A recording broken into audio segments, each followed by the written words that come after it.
Go. Yesterday morning, Anna and I had a nice leisurely breakfast. We ate it out on the patio. It was a wonderful, very cool morning. It was about 10 o'clock in the morning. And I happened to glance over this big tree right next to the patio, and I saw a movement on the trunk.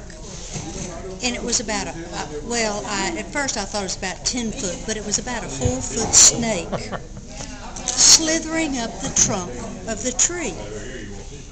And I said, Anna, do you see that? And she said, not from, so she got up, came around and said, that is a snake. I said, I see diamonds or something. I think it's a copperhead. She said, she walked around and looked a little closer, says, well, it has a viper head, I think. I think it's poisonous. She says, go in there and call the city to get help to come out here.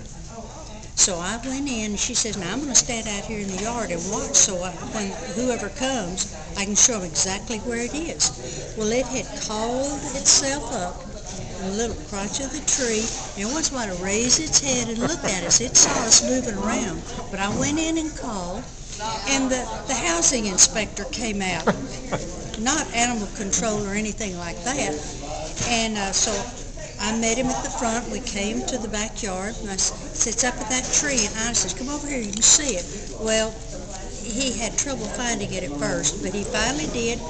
He looked at it, and he said, oh, that's not poisonous. He started to walk off, and I grabbed him and says, well, what are you going to do about it? I have 3 dogs in my yard, and I don't want that snake, even if it isn't poisonous. So he said, do you have a hoe?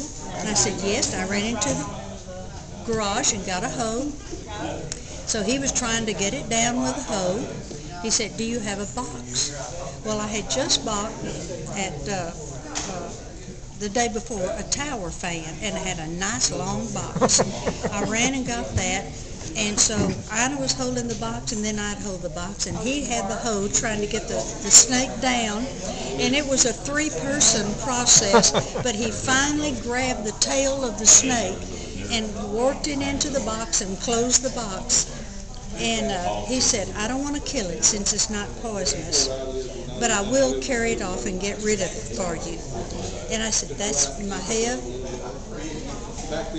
public servants at work for the community. The housing inspector comes to get the snake out of my tree. But where was the animal control officer? I don't know. On vacation. But when I called the police station, they said, well, we'll try to find someone to come out and look. And it was about 15 minutes before someone came out to look. So it was a very exciting morning. The end. The end. I think